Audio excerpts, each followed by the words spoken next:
Hi guys, welcome to my channel. ఈరోజు అయితే మేము గేగులకి అయితే వెళ్ళాము. తాటి గేగులకి చూడండి ఏ విధంగా అయితే ఉన్నాయో. చాలా మందికి అయితే తెలియదు తాటి గేగులు ఎట్ట వస్తాయో ఏమో అనేసి. తాటి చెట్లో నుంచి తాటికాయ వస్తుంది కదా, తాటికాయ మాగినాక కింద పడి అయితే వస్తుంది మొలకలాగా. ఈ మొలకలే ఇంకొక 1 year అయిపోతే చెట్టు అయితే వచ్చేస్తుంది ఫ్రెండ్స్. చూడండి ఇన్నైతే పెరిగాము. ఇప్పుడు మాకైతే ఇసుకలో కాబట్టి కొద్దిగా ఈజీగా వచ్చేస్తున్నాయి. చేస్తున్నట్టు మట్టి అంతా గౌతము. ఇంకా కొన్ని రోజులు పోయింటే ఇంకా కొద్దిగా బాగా వచ్చి ఉంటాయి పెద్ద పెద్దవి. వేరే వాళ్ళు పెరికేస్తారనేసి మేము పోయి పెరికేసాము. కొద్దిగా ఫాస్ట్గా పెరికేసాము పందాల మీద. చూడండి ఏ విధంగా ఎత్తుకుంటున్నాము. ఇసుకలో అయితే కొద్దిగా బాగా వస్తాయి. ఏదో వీళ్ళే మా ఊరు వాళ్ళు వీళ్ళు పెరుగుతున్నాం అనేసి మేము కూడా సరసరా ఫాస్ట్గా పెరికేసాము అన్నీ అయితే.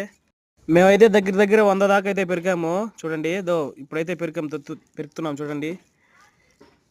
ఓకే ఫ్రెండ్స్, ఈ వీడియో మీకు నచ్చినట్టయితే లైక్ చేయండి. ఇలాంటి వీడియోల కోసం మన ఛానల్ని సబ్స్క్రైబ్ చేసుకోండి ఫ్రెండ్స్. ఇలాంటి వీడియోలు మరి ఎన్నో తీద్దాం. నాకైతే సపోర్ట్ చేయండి ఫ్రెండ్స్. Okay, bye friends.